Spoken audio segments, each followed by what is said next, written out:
Praise the lord అందరికీ welcome to CPF media. నేను మీ అభినయ్ దర్శన్. నేను భారతీయుణ్ణి అనుకునే ప్రతి ఒక్క పౌరుడితో, ప్రతి యువకులతో, అందరితో నేను మాట్లాడుతున్నా. ఈరోజు నేను మాట్లాడబోయే విషయం ఏంటంటే, ప్రతి ఒక్కరికి రాజ్యాంగ హక్కులు కేవలం ఒక నినాదం కాదు, మన దేశపు ఆత్మ గౌరవం. ఇది మన స్వేచ్ఛా శ్వాస, ఇది మన మనుగడకు మూలాధారం. భారత రాజ్యాంగం, ఇండియన్ కాన్స్టిట్యూషన్ అనేది మనకిచ్చిన మహా బహుమతి. మన దేశానికి స్వాతంత్రం, బ్రిటిష్ వారి చేతుల్లో బానిసలుగా ఉన్న మనకు స్వతంత్రం వచ్చింది 1947వ సంవత్సరం. కానీ భారతీయ పౌరులందరికీ కూడా నిజమైన స్వేచ్ఛ వచ్చింది 1950వ సంవత్సరంలో జనవరి 26వ తారీఖున.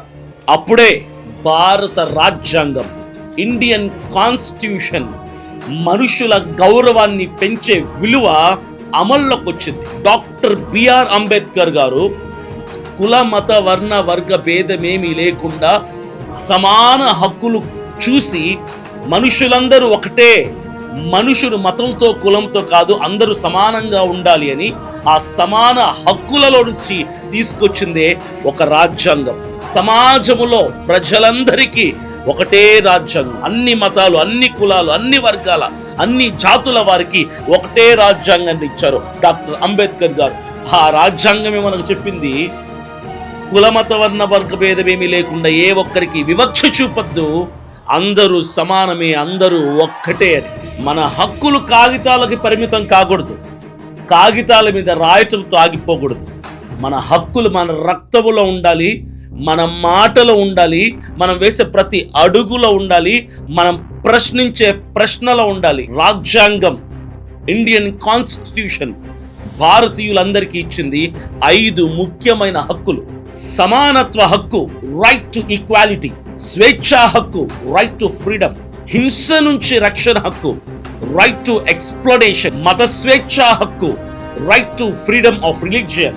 సాంస్కృతిక విద్యా హక్కులు, కల్చరల్ అండ్ ఎడ్యుకేషనల్ రైట్. న్యాయ హక్కు, రైట్ టు కాన్స్టిట్యూషనల్ రెమెడీస్. ఈ హక్కులే మన జీవితాలకి ఫౌండేషన్ లాంటిది, పునాది లాంటిది. నేను ఒక్కటే ప్రశ్న మిమ్మల్ని అడుగుతున్నా, ప్రతి పౌరుడిని అడుగుతున్నా, ప్రతి యువకులను అడుగుతున్నా, నేను భారతీయుణ్ణి అని చెప్పుకునే ప్రతి ఒక్కరిని అడుగుతున్నా, నిజం చెప్పండి, గుండెల మీద చేసుకొని చెప్పండి. ఒక పేదవాడికి, ఒక రైతుకి, ఒక దళితుడికి, ఒక బడుగు బలహీన వర్గ ప్రజలకి ఈ హక్కులు అందుతున్నాయా? క్రైస్తవులను అడుగుతున్నా, ఒక క్రైస్తవుడికి, ఒక పాస్టర్కి ఈ హక్కులు అందుతున్నాయా? ప్రతి పౌరుడి బాధ్యత రాజ్యాంగం తెలుసుకోవటం, ఆ రాజ్యాంగపు హక్కుల మీద నిలబడటం, రాజ్యాంగాల హక్కులు తెలుసుకొని అన్యాయాన్ని ప్రశ్నించి ఆ గౌరవంతో మనం బ్రతకటం. ఇక్కడ భారతదేశంలో ఉన్న ప్రజలందరి ప్రాబ్లం ఏంటంటే, అసలు రాజ్యాంగంలో మన హక్కులేంటి మనం చదవం, రాజ్యాంగం మనకిస్తున్న గౌరవం ఏంటి మనం తెలుసుకోం. రాజ్యాంగం అసలు రాజ్యాంగం అంటాం తప్ప, ఇండియన్ కాన్స్టిట్యూషన్ అంటాం తప్ప, అసలు రాజ్యాంగంలో మనకున్న విలువలు, హక్కులు చదవకుండా, తెలుసుకోకుండా ఏం సాధించగలవు, ఏం చేయగలుగుతారు? ప్రాబ్లం అంతా ఇక్కడే. రాజ్యాంగం మనకిచ్చిన హక్కులు తెలుసుకోవటంలో ఆసక్తి చూపించటం లేదు కాబట్టి మనం వెనకబడిపోతున్నాం, ప్రశ్నించలేకపోతున్నాం. మన హక్కులు మనకు తేలేయటం లేదు కాబట్టి ప్రభుత్వం మనల్ని కాళ్ళ కిందేసి అణిచివేస్తుంది. హక్కులు తెలుసుకోవాలి, రాజ్యాంగం చదవటం అలవాటు చేసుకోండి. రాజ్యాంగంలో ఏ ఆర్టికల్ ఏ జనానికి, ఏ ప్రజలకి ఏమి హక్కులు ఇస్తున్నాయి అన్న విషయాల్ని తెలుసుకోవాల్సిన బాధ్యత మీకుంది. ఎవడు మన మీద అన్యాయం చేసినా, ఎవరు అన్యాయంగా మాట్లాడినా, ఎవరు మనల్ని అవమానపరిచినా, ఎవరు మన సమస్యల్ని గుర్తు చేసుకోకపోయినా మనం నోరు మూసుకొని మౌనంగా ఉండటం అలవాటైపోయింది. కారణం, రాజ్యాంగం అంటే ఏంటో తెలీదు, అందులో ఉన్న మన హక్కులు ఏంటో మనకు తెలియదు. మన హక్కులు మన చేతుల్లో ఉండాలి, రాజ్యాంగంలో మాత్రమే కాదు, అది ఒక జీవన విధానంలో అది రావాలి, అలవరుచుకోవాలి. పాఠశాల నుంచి చర్చ్ వరకు రాజ్యాంగ హక్కులు అవగాహన తీసుకొని రావాలి. ఇక్కడ నన్ను అపార్థం చేసుకోవద్దు, నేనేమంటున్నానంటే, పిల్లలు స్కూల్స్కి వెళ్తున్నారు, యువకులు కాలేజెస్కి వెళ్తున్నారు, చాలా మంది క్రైస్తవులు చర్చికి వెళ్తున్నారు, గుడికి వెళ్తున్నారు, మసీదుకి వెళ్తున్నారు. వీళ్ళందరూ ఎవరు? భారతీయులే. మనమందరం చిన్నప్పుడు స్కూల్స్కి వెళ్తాం, కాలేజెస్కి వెళ్తాం, చర్చ్కి వెళ్తారు, గుడికి వెళ్తారు, మసీదుకి వెళ్తారు. మనము చదువుకునేటప్పుడు, స్కూళ్ళకి వెళ్ళినప్పుడు, చర్చ్కి వెళ్ళినప్పుడు, గుడికి వెళ్ళినప్పుడు, మసీదుకి వెళ్ళినప్పుడు సంస్కారం నేర్పిస్తారు. అక్కడ manners, discipline, how to live, how to talk, how to take decisions, ఇవన్నీ నేర్పిస్తారు. కానీ ఇక్కడ కొదువైపోతుంది ఏంటో తెలుసా?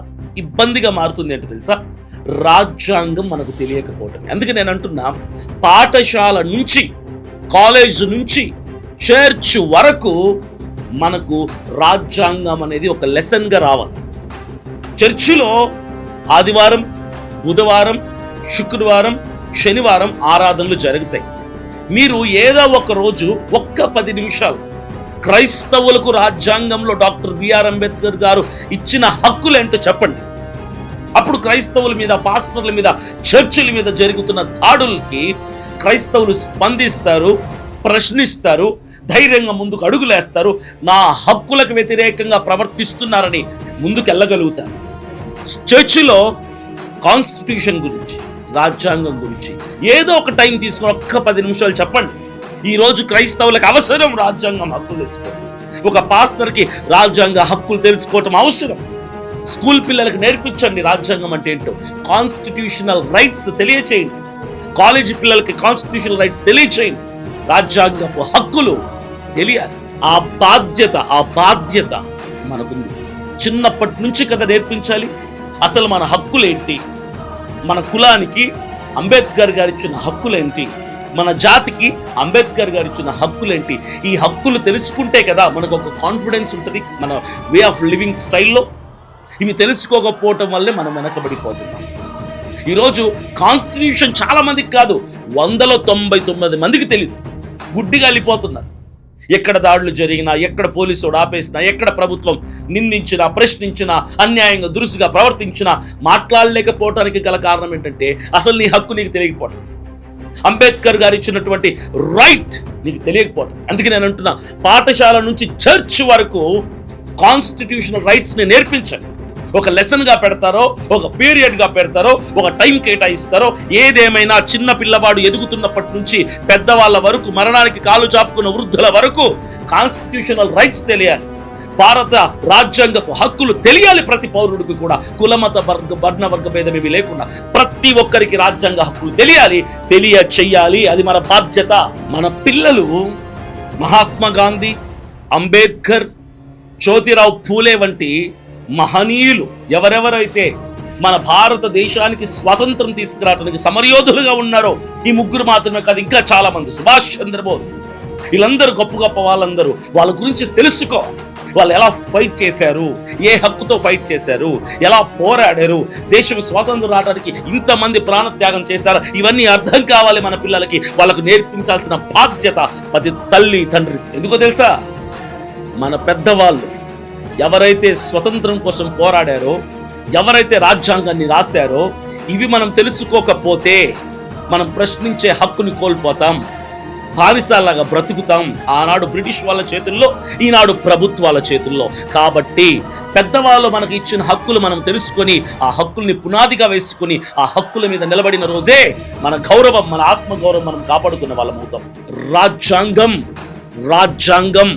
కాన్స్టిట్యూషన్ అంటే అది ఒక పుస్తకం కాదు, అది ప్రజా శబ్దం, అది జనగర్జన. రాజ్యాంగం అంటే అది కేవలం ఒక మాట కాదు, అది ప్రజల హక్కు. రాజ్యాంగం అంటే ప్రజల రక్షణ కవచం. రాజ్యాంగాన్ని గౌరవించటం అంటే మన దేశాన్ని గౌరవించటం. రాజ్యాంగాన్ని రక్షించటం అంటే మన దేశాన్ని మనం రక్షించుకోవటం, ప్రొటెక్ట్ చేసుకోవటం. ఎందుకో తెలుసా? భారత రాజ్యాంగం మన దేశానికి ఒక తల్లి లాంటిది. మనం పెట్టబోతున్న పార్టీ లక్ష్యం కూడా అదే. ప్రజలందరికీ, భారతీయ పౌరులందరికీ రాజ్యాంగ హక్కులు నేర్పాలి. ఇదే మన పార్టీ యొక్క లక్ష్యం యొక్క స్పష్టత. ఎవరైనా, ఏ కులమైనా, ఏ మతమైనా, ఏ వర్గమైనా, ఏ జాతి అయినా ప్రతి ఒక్కరూ రాజ్యాంగపు హక్కులు అనుభవించాలి. ఇదే మనం పెట్టబోయే పార్టీ యొక్క ఎజెండా. ప్రతి పౌరుడు గౌరవంగా బ్రతకాలి, ప్రతి పౌరుడు సమాన హక్కుల్ని పొందాలి. ఇది రాజకీయ పార్టీ కాదు, మన దేశపు గౌరవాన్ని తిరిగి తీసుకుని వచ్చే ఒక ఉద్యమం, ఒక పోరాటం. మనసారా చెప్తున్నా, భారతీయులుగా పిలువబడే మనమందరం డాక్టర్ బిఆర్ అంబేద్కర్ గారు వేసిన బాటలో నడవాలి. ఆ హక్కుల్ని మనం వినియోగించుకోవాలి, ఆ హక్కులతో ప్రశ్నించడం నేర్చుకోవాలి. డాక్టర్ బిఆర్ అంబేద్కర్ గారు చెప్పేది ఒకటే, మతం మారిన హక్కులు మారకూడదు, మనిషికి ఉన్న గౌరవం, విలువ మారకూడదు. మనము చెప్పేది కూడా అదే, మనం పెట్టబోయే పార్టీ మాట్లాడేది కూడా అదే.